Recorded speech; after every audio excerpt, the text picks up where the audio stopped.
टेकी पवन academy को subscribe करने के लिए ये बटन दबाएं।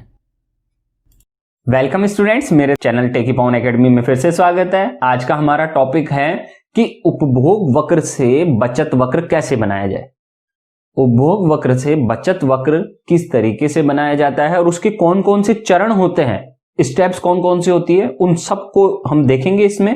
तो आइए देखते हैं इस टॉपिक को। स्टूडेंट्स, आज का टॉपिक है उपभोग वक्र से बचत वक्र का निरूपण। देखते हैं इसे। सबसे पहले उपभोग वक्र का अर्थ देख लें हम। उपभोग और आय के मध्य पाए जाने वाले धनात्मक संबंध को ही दर्शाने वाले वक्र को हम उपभोग वक्र कहते हैं। कहने का मतलब उपभोग वक्र उपभोग के मध्य और आय के मध्य धनात्मक संबंध दर्शाता है। धनात्मक संबंध का मतलब कि आय बढ़ेगी तो उपभोग भी बढ़ेगा और आय घटेगी तो उपभोग भी घटेगा। बस इसमें एक चीज का ध्यान रखना है आपको, इसे हम धनात्मक संबंध कहते हैं। जब दोनों चर एक दिशा में बढ़े या दोनों चर एक दिशा में घटे तो उसे धनात्मक संबंध कहते हैं। अब इसमें जो इंपॉर्टेंट बात है वो ध्यान रखना आप कि आय बढ़ती है तो उपभोग बढ़ता है, आय घटती है तो उपभोग घटता है। लेकिन अगर आय जीरो हो जाती है तो उपभोग जीरो नहीं होता है। यही है इसकी सबसे खास बात, है ना। और ये है हमारा C बराबर C बार प्लस BY। ये हमारा उपभोग फलन है। इसके बारे में मैंने पहले ही वीडियो बना दिया है कि उपभोग वक्र या उपभोग फलन क्या होते हैं, आप वो वीडियो जरूर देख लें। फिर आता है हमारा बचत वक्र। बचत और आय के मध्य जो धनात्मक संबंध दर्शाए उसे ही हम क्या कहते हैं, बचत वक्र। तो बचत वक्र क्या दर्शाता है, आय और बचत के संबंध। तो आय बढ़ती है तो बचत भी बढ़ती है, आय घटती है तो बचत भी घटती है। इसी को हम क्या कहते हैं, धनात्मक संबंध। ठीक है, ये हमने अर्थ देख लिए हैं। इन दोनों के बारे में अगर आपको अधिक जानकारी चाहिए हो उपभोग वक्र और बचत वक्र के बारे में तो आप मेरे पुराने वीडियो देखें। अब ये हमारा आ जाता है वक्र, मैं इसको बना के भी दिखा दूंगा और आपको समझा भी देता हूं। ये तो बना बनाया है, मैं इधर साइड में और एक बनाने की कोशिश करता हूं। ठीक है, ये हम ऐसे लाइन खींचेंगे और ये हमारा O पॉइंट हो जाएगा, ये Y पॉइंट हो जाएगा और ये X पॉइंट हो जाएगा। ठीक है, ये हमारा मूल बिंदु से गुजरने वाला AS वक्र है जिसे हम Y बराबर AS कहते हैं। ठीक, फिर ये है हमारा C वक्र जो उपभोग वक्र है, जो कहां से स्टार्ट हो रहा है, U बिंदु से स्टार्ट हो रहा है क्योंकि O से U तक क्या है, स्वचालित उपभोग। ये O से U तक क्या है, स्वचालित उपभोग। ठीक है, ये हमारा C बराबर C बार प्लस BY करके बना है। ये वक्र हम पहले ही पढ़ चुके हैं कैसे बनता है ये। और जहां Y और C दोनों बराबर है, कहां है बराबर, K बिंदु पर, तो ये हमने इसको K बिंदु नाम दे दिया और उससे एक रेखा हमने कैसे खींची है, नीचे खींची है। नीचे खींची तो हमने इस बिंदु को क्या नाम दिया, Y बिंदु। अब खास बात कि जितना OU, ये O से लेकर U जितना पॉजिटिव है उतना ही नेगेटिव में जाएगा ये बचत वक्र। ठीक है, तो हम यहां बचत वक्र को हम कर रहे हैं, ये हमने T बिंदु नाम दे दिया है। ठीक, और यहां से हमारा बचत वक्र इस प्रकार से निकलेगा कि इस Y बिंदु को क्रॉस करता हुआ ये निकले। ठीक है, ये देखो मैं हाथ से बना रहा हूं इस वक्त कंप्यूटर पे, इसलिए थोड़ा सा आपको दिख रहा होगा कि उटपटांग बन रहा है, इसीलिए मैंने यहां ग्राफिक्स लिया है ताकि आपको दिक्कत नहीं हो। ये मैं आपको केवल बना के दिखा रहा हूं कि स्टेप्स कैसे फॉलो करनी है। Y कैसे बनाना है, हमने ऐसे बनाया, C ऐसे बनाया और S ऐसे बनाया। तो हमारे पास ये बनकर तैयार हो चुका है वक्र। अब हम इसकी चर्चा करते हैं। तो अब हम बात करते हैं, सबसे पहले ये Y एक्सिस है हमारा, यहां बचत और उपभोग लिए हमने। इस O बिंदु के बाद ये O बिंदु भी है और जीरो बिंदु भी है। जीरो बिंदु के नीचे वाला भाग माइनस का होता है और इसके ऊपर वाला भाग प्लस का होता है। ठीक है, और Y एक्स एक्सिस पे हमने क्या लिया है, राष्ट्रीय आय, और Y एक्सिस पे हमने बचत और उपभोग लिया है। ये हमारी Y रेखा है, ये देखिए Y बराबर AS वक्र है जो कैसे बना है, हमने पिछले वीडियो में चर्चा की थी। समग्र पूर्ति वक्र कैसे बनता है, ये 45 डिग्री लाइन का बनता है, ये पूरा 90 डिग्री का होता है, ये 45 डिग्री का बनता है। ठीक है, ये हमने U बिंदु से उपभोग वक्र स्टार्ट किया है, O से U तक, ध्यान दे O से U तक ये क्या है, C बार स्वचालित उपभोग। तो जितना स्वचालित उपभोग OU है उतना ही OT S बार है। ठीक है, जितना स्वचालित उपभोग धनात्मक है उतना ही स्वचालित बचत ऋणात्मक है OT के बराबर। अर्थात अगर हम देखें तो OU बराबर OT एरिया है। ठीक है, यह है बात। फिर ये हमारा उपभोग वक्र U से बिंदु से प्रारंभ हुआ है और K बिंदु पर Y को काटता हुआ C निकल गया आगे। K बिंदु की खास बात क्या है? K बिंदु की खास बात है कि यहां उपभोग और आय बराबर है। इसी को हम ब्रेक इवन पॉइंट भी कहते हैं।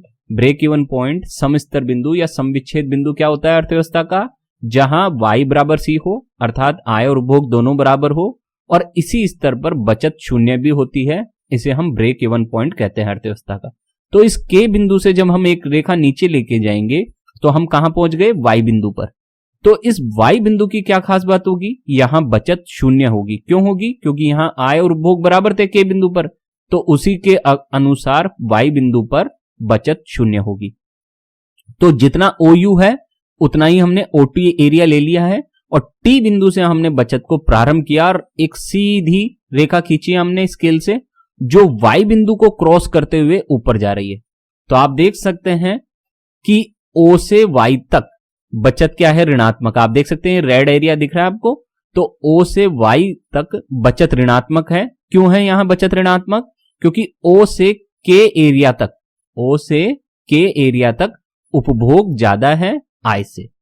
तो चूंकि O से K एरिया के बीच में उपभोग ज्यादा है आय से, इस कारण उस उपभोग को कहां से किया जा रहा है?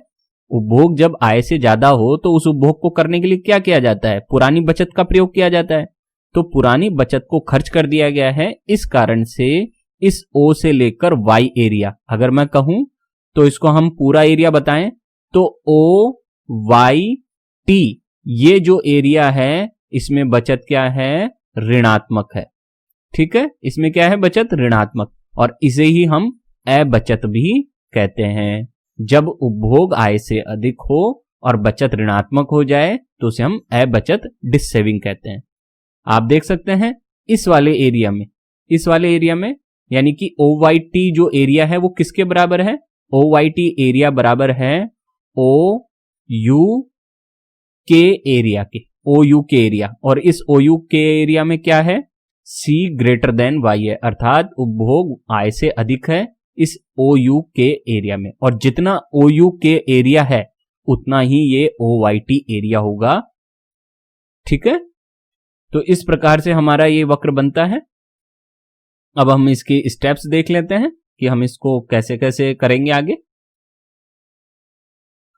उपभोग वक्र से बचत वक्र प्राप्ति के चरण। सबसे पहले आप लिखेंगे पॉइंट 1, चित्र में Y बराबर AS है जो मूल बिंदु से गुजरने वाली एक 45 डिग्री सरल रेखा है। फिर बाद में लिखेंगे आप नंबर 2, चित्र में उपभोग वक्र C स्वचालित उपभोग OU एवं प्रेरित उपभोग प्लस BY से बना है। ये देखिए स्वचालित उपभोग OU, ये हो गया OU और प्लस BY, स्वचालित उपभोग C बार कितना है? OU और प्लस BY से मिलकर ये उपभोग बना है हमारा उपभोग वक्र। फिर तीसरा पॉइंट लिखेंगे आप, आय के शून्य होने पर चित्र में स्वचालित उपभोग धनात्मक है OU, अतः स्वचालित बचत OT ऋणात्मक है और OT बराबर OU है, जो कि मैंने अभी भी बताया कि आय के 0 होने पर, ये देखिए 0 है आय इस स्तर पर, जब आय 0 है तो स्वचालित उपभोग कितना है? OU, O से लेकर U तक, और स्वचालित बचत भी कितनी है? O से लेकर T तक। और OU एरिया किसके बराबर है? OT एरिया के।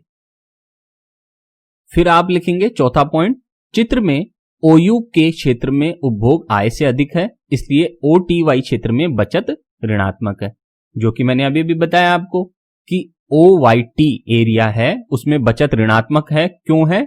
क्योंकि OU के एरिया में उपभोग आय से अधिक है। अब हम पांचवें पॉइंट पे चलते हैं। तो पांचवा पॉइंट क्या कह रहा है?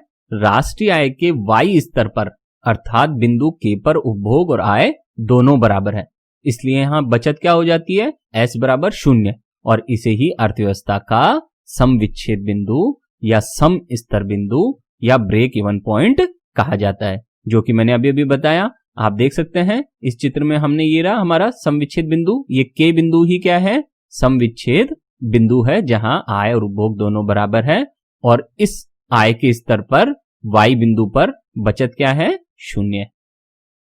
अगला पॉइंट देखते हैं हम। छठा पॉइंट, राष्ट्रीय आय के y स्तर के बाद अर्थात k बिंदु के बाद आय उपभोग से अधिक हो जाती है, इसलिए यहां बचत क्या होगी? धनात्मक। तो देखते हैं चित्र में, ये देखिए चित्र में k बिंदु के बाद क्या है? आय उपभोग से अधिक हो गई है।